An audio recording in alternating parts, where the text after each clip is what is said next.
Gracias por acordarme. Ya estamos grabando. Entonces, les decía que vamos a resolver el problema 23.8, que ustedes ya lo leyeron en su tarea. Y vamos a escoger como origen el punto donde queremos calcular el campo como x igual a 0. Y la dirección x, esa dirección que está ahí. Nos saluden que nosotros utilicemos el resultado del ejemplo 23.7, que es esta ecuación que está aquí para el campo eléctrico. Esa expresión corresponde al campo eléctrico de un anillo, nosotros lo vimos acá ayer, de un anillo que está a una distancia x de su centro y el radio del anillo es A.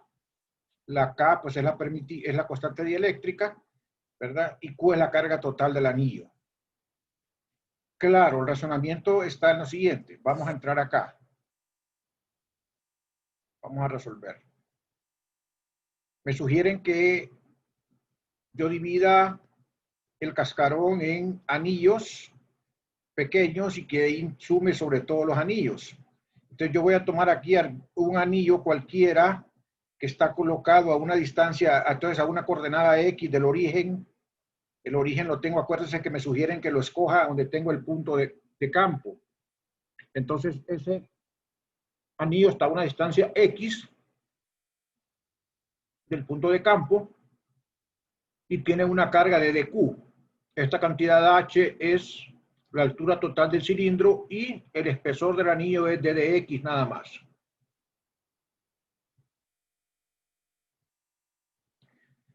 Ok, la clave para este problema está en comparar. Solamente me voy a quedar con magnitudes. Yo sé que la dirección del campo va en dirección de X por simetría, y ahí solo me voy a quedar con magnitudes. Para que comparen ustedes. Este es el resultado de un anillo, y es el campo del anillo. Pero si lo vemos como el cascarón cilíndrico, eso es un diferencial nada más del campo que produce el cascarón. Entonces lo voy a escribir como diferencial. Y la carga de ese anillo del cascarón solo es un diferencial de carga, porque la carga total es la carga total del cascarón. Eso tiene que quedar claro. En eso está la clave del problema. Por eso me sirve la ecuación del ejemplo 23.7. ¿Okay? Entonces ahí reflexionen bien, ¿verdad? Si estoy hablando del anillo, el campo total es el de la izquierda.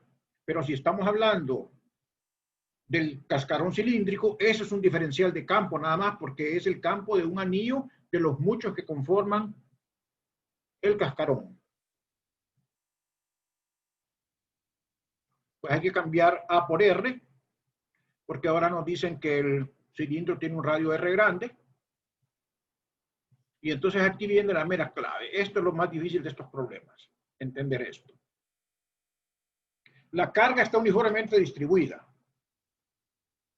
Eso significa que su densidad es uniforme. Eso significa que el valor de la densidad es el mismo, independientemente qué porción de volumen, qué porción de longitud tomen. Es una densidad lineal. Entonces, hay una regla de tres, una correspondencia proporcional.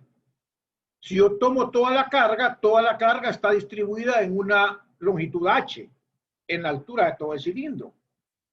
Pero si yo tomo un diferencial, entonces ese diferencial está distribuido solamente en d de x. Esa es la clave. Y esta regla de 3 yo la puedo hacer siempre y cuando esta lambda sea uniforme, o sea que la carga esté uniformemente distribuida. Entonces es una proporción. La carga total es a la longitud total del cilindro, como el poquito de carga es al poquito de longitud nada más. Eso tiene que quedar bien clarito, porque esa es exactamente la base para resolver el problema. Ahí está el nudo gordiano. Entonces, si ustedes despejan el diferencial de carga de dq acá, entonces les va a quedar que d de q es q entre h por d de x. Me quedo aquí 5 segundos porque vale la, o más, 10 segundos porque vale la pena que ustedes hayan entendido ese paso. Y ahí todo lo demás es pura matemática.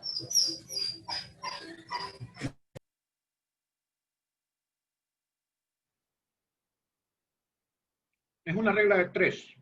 Es una relación de proporcionalidad.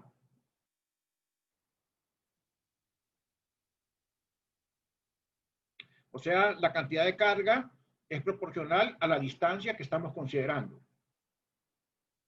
Si consideramos toda la distancia, es la carga total. Si consideramos una distancia que es solo diferencial, es el diferencial de carga. Una regla de 3.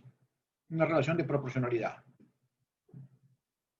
Entonces, si nosotros sustituimos el valor S de D de Q en la expresión que teníamos acá arriba, aquí arriba, sustituimos ese valor de D de Q, me queda la expresión diferencial para el campo, que sería entonces KEX entre R cuadrado más X al cuadrado a la 3 medios, y el valor de D de Q, que sería esto que está acá, Q entre H por D de X.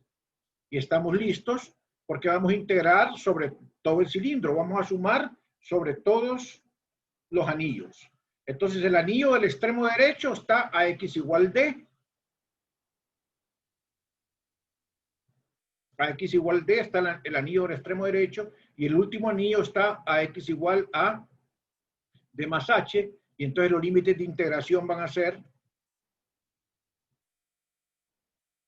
D y D más H. Esta integral es una integral facilita, se reduce a una integral de X a la N, de U a la N, porque tienen ahí X de X arriba, y si hacen X al cuadrado igual a D de U, les queda una integral por sustitución directa.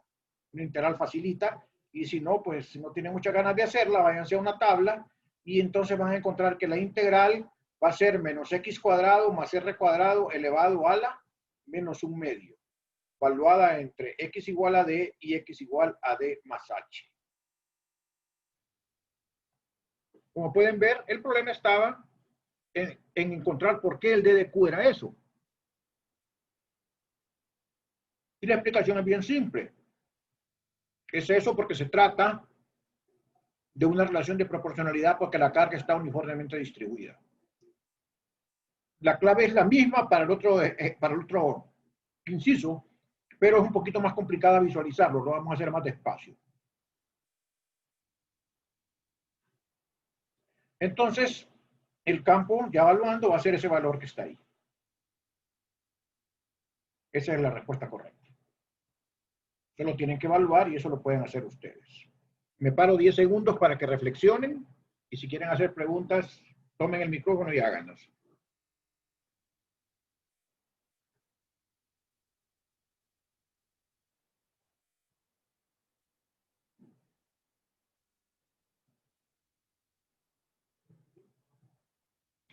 Muy bien. Asumo que entendieron. Vamos a ver entonces ahora el inciso B. Ahora no tengo un cascarón, tengo un cilindro macizo. Entonces realmente lo que tengo es una carga volumétrica distribuida, una carga Q, pero distribuida en un volumen, no en una longitud ni en un área, sino que en un volumen, porque es un cilindro macizo. Entonces me sugieren que divida el cilindro macizo en discos de espesor D de X, que albergan una carga D de Q. La D de Q en el disco está como una sigma, porque el disco corresponde a una superficie. Entonces, esa D de Q que está en el disco está como una sigma aquí en la superficie. Pero la carga total, toda la carga está en un volumen que es en todo el cilindro de radio R y de altura H. Repito nuevamente. En el disco la carga está como una sigma. O sea, esa D de Q está distribuida en una área aquí del disco. Bien, entonces nosotros teníamos la expresión del problema del ejemplo 2.23.8, que era el campo del disco a una distancia X de su centro. Esta que está acá no es lambda, ¿verdad? Es una X. Es una X.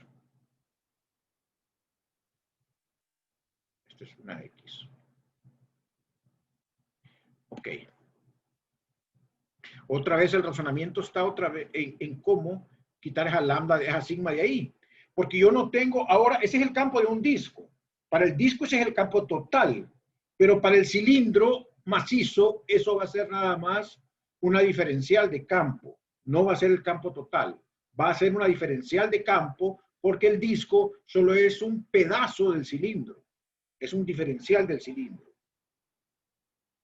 Bien, aquí vamos al análisis cuidadoso. De esto depende otra vez el problema, y ahí lo demás es una integralita simple. Bueno, ¿qué es sigma? Sigma, según la fórmula que tenemos acá, es la densidad de carga en el disco. Esta sigma que está acá es la densidad de carga en el disco. ¿Y esa sigma qué va a ser?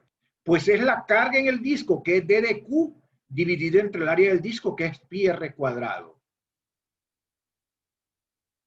Me quedo ahí porque ahí está la primera clave, el primer punto. Con eso nuevamente porque la sigma es uniforme, entonces divido toda su carga entre pi r cuadrado, que es el área del disco. Me quedo un momento ahí porque ahí está la clave, como les digo, ¿verdad?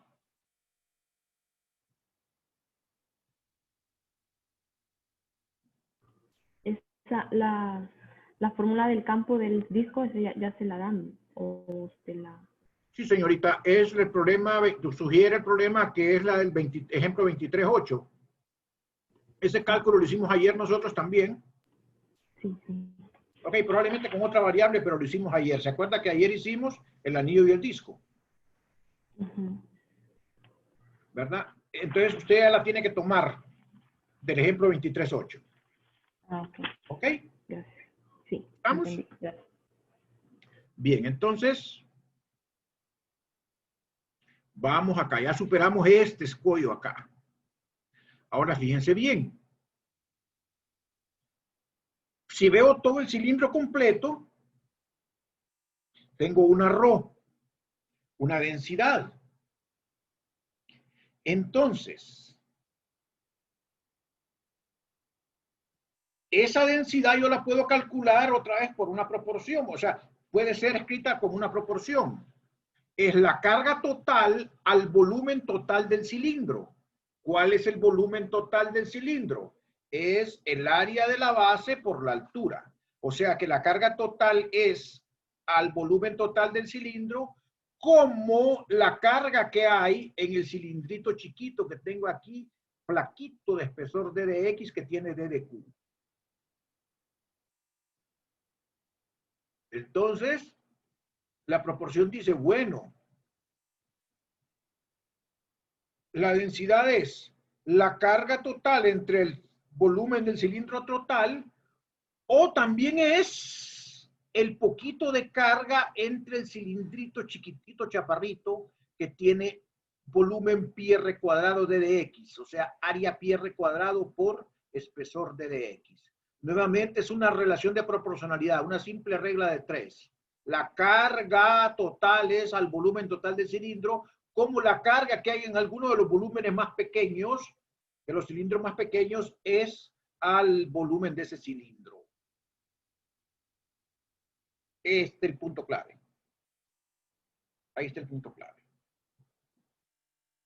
Acuérdense, Q es la carga total en todo el cilindro. D de Q es la carga en el disco. O sea, en el cilindrito delgadito. Entonces, D de Q, despejándole de acá, vean que se cancela el pi r cuadrado. Entonces, D de Q es igual a dx entre h por Q. dq es dx entre h por Q. Entonces, si ustedes ven, allá tengo en la fórmula una sigma que la quiero quitar. Esta sigma. Y esta d de Q es esta misma d de Q.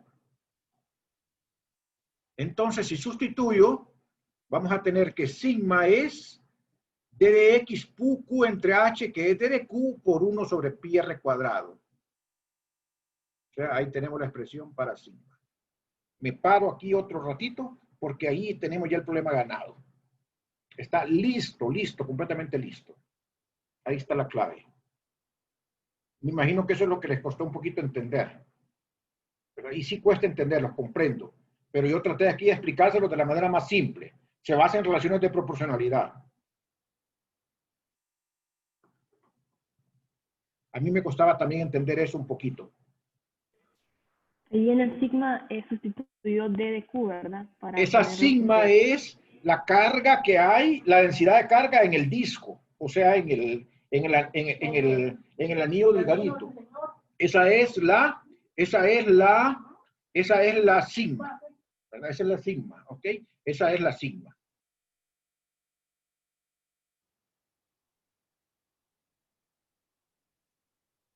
Entonces, miren, voy a repetir otra vez, ¿verdad? Esa sigma es la carga que hay en la superficie, que es D de Q entre la superficie. Sigma, una sigma siempre es una carga entre un área. Y por otro lado, el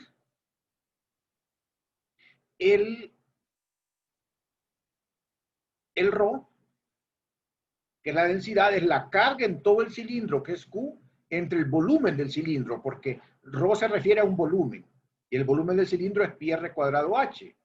Pero también es la carga en el cilindrito pequeño que tenemos arriba, que tiene espesor de X y área pi r cuadrado. Al despejar aquí D de Q me queda esto, y esa D de Q misma es la que sustituyo aquí para poder quitar la sigma. ¿Estamos? Sí. Esta es la clave, lo demás ya es hacer una integral.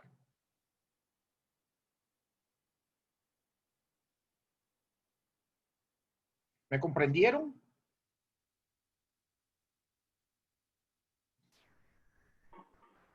Yo sí. Bueno, entonces lo que tengo aquí es la expresión para el diferencial de campo. O sea, ese es el campo que produce el disquito, este disquito de espesor de dx, que está acá, a una distancia x de su centro. Si quiero el campo total de todo el cilindro, tengo que sumar sobre todos los discos.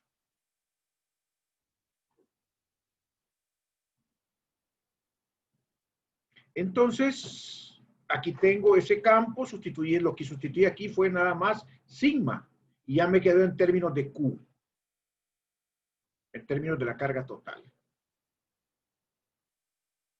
Entonces, esta 2K por Q son constantes, R cuadrado es constante y H es constante, entonces solo me queda dentro de la integral el 1 por D de X y esta función que está acá, X entre R cuadrado más X al cuadrado. Y los límites de la integral van a ser igual que en el caso del anillo, desde X igual D hasta X igual a D más H. Igual acá, ¿verdad? Por favor, cópienme ahí. Desde X igual D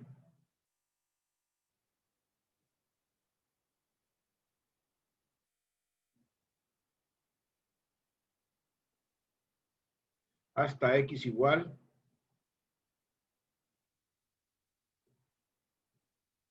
D más H. Bien, entonces ustedes es integral, la primera pues es trivial, la segunda si les gusta hacer integrales es una sustitución trigonométrica, creo que debe de ser X sobre R igual tangente de teta, y entonces les queda una integral ya que es fácil de hacer. Aquí está el valor de la primitiva, esta es la integral de dx y esta es la integral de R cuadrado más X al cuadrado a la menos 1 medio.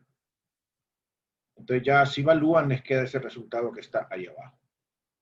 Como pueden ver, el problema está en eso, ¿verdad? En identificar cuál es sigma, cuál es de Q en el otro caso, cuál es de Q, y ya solo es de integrar.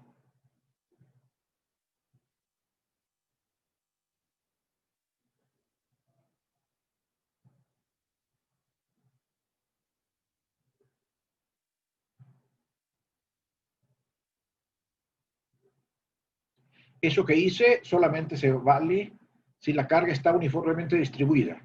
Es decir, yo puedo hacer esa proporción, esa regla de 3 entre la carga total y los diferenciales, si la carga está uniformemente distribuida. Es decir, si las densidades son uniformes.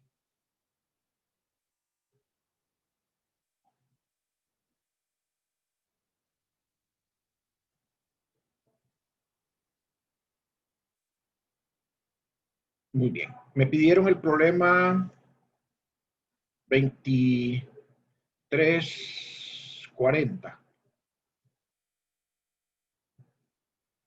Se proyectan varios protones con una velocidad inicial BI igual a 9.55 kilómetros por segundo en una región donde está presente un campo eléctrico uniforme E igual a menos 720 dirección J, Newton sobre Coulomb, como se muestra en la figura. O sea que el campo va en dirección negativo Y. Los protones deben alcanzar un objeto que se encuentra a una distancia horizontal de 1.27 milímetros del punto por donde los protones atraviesan el plano y entran en el campo eléctrico. Determine, inciso A, los dos ángulos de proyección θ que logran el resultado esperado, y B, el tiempo de vuelo, intervalo del tiempo durante el cual el protón pasa por encima del plano, en la figura 2340, para cada una de las trayectorias. O sea, como hay dos ángulos, hay dos trayectorias, y por lo tanto hay dos tiempos. Me imagino que ustedes leyeron bien ese enunciado. Entonces aquí tenemos nosotros la figura, ¿verdad? Vamos a poner el origen en el punto en el cual el electrón entra al plano, donde está el campo eléctrico. Ahí vamos a poner X igual 0, Y igual 0. En el punto donde el electrón impacta con el objeto, pues va a ser Y igual a 0 también, porque Y no es distancia, Y es posición. Y es posición. Acuérdense que en las fórmulas cinemáticas, esta no es distancia, es posición, son coordenadas.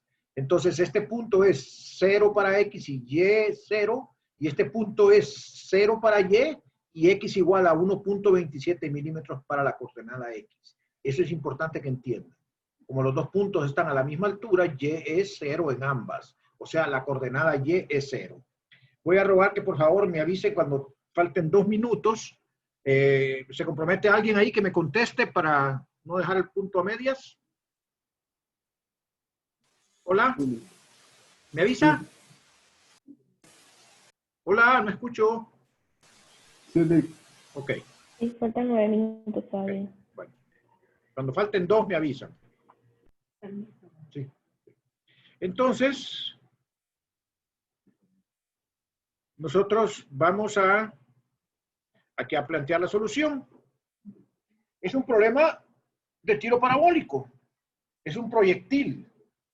Lo único que no es un proyectil acelerado por la gravedad, sino que es un proyectil acelerado por el campo eléctrico. Como el campo eléctrico va hacia abajo,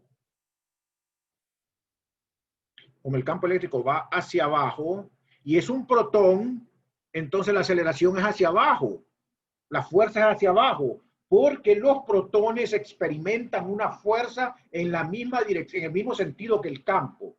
Los electrones experimentan en un sentido contrario. Si eso hubiera sido un electrón, entonces el electrón hubiera sido acelerado en una parábola al revés, con una concavidad hacia arriba, porque los electrones se aceleran o experimentan fuerzas en sentido contrario al campo eléctrico. Pero como son protones, estos experimentan aceleraciones, o sea, fuerzas en el mismo sentido que el campo eléctrico. Por lo tanto, este protón se va a acelerar hacia abajo y lo que va a hacer es una parábola cóncava hacia abajo.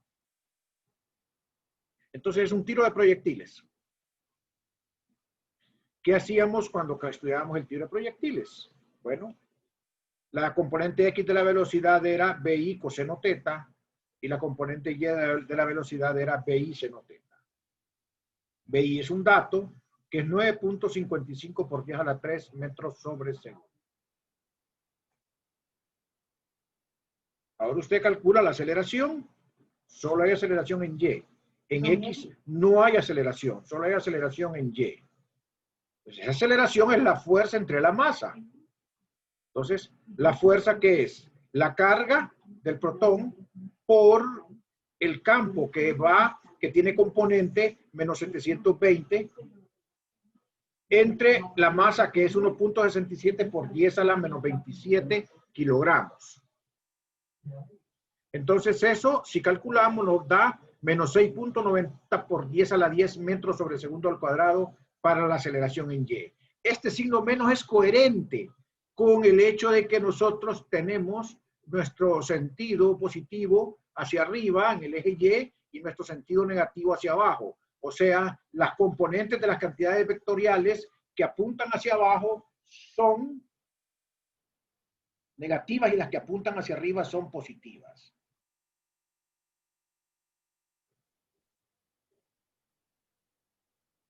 Entonces, ustedes se recuerdan, para el tiro parabólico, como no hay aceleración en X, en el eje X el movimiento es con velocidad constante. Entonces, simplemente es X igual a velocidad en X por el tiempo. Pero la velocidad en X es BI coseno teta por T. Y aquí ustedes despejan T y les va a quedar X entre BI coseno teta. ¿Cuánto me queda de tiempo? 6 minutos.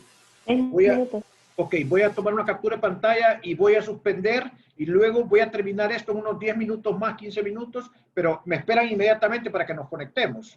Ok, me esperan inmediatamente y yo les abro la sala otra vez. Ahorita no se vayan porque voy a hacer una captura de pantalla.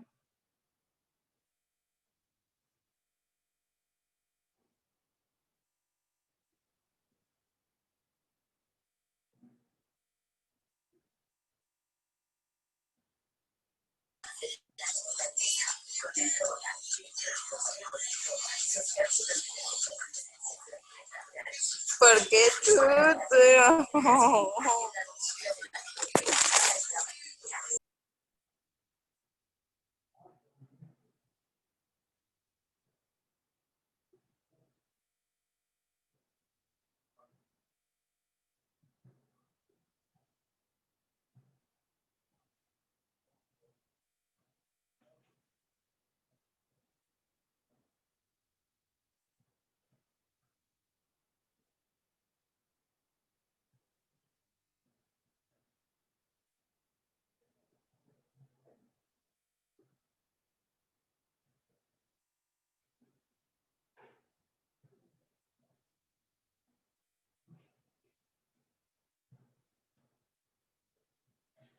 Me disculpan si escuchan algunos ruidos, es que tuve que cambiarme de casa. Me vine aquí a la casa de una de mi hermana porque mi servidor de internet está bien mal.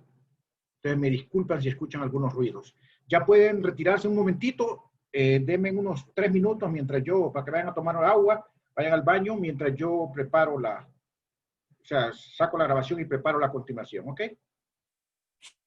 Gracias. Gracias.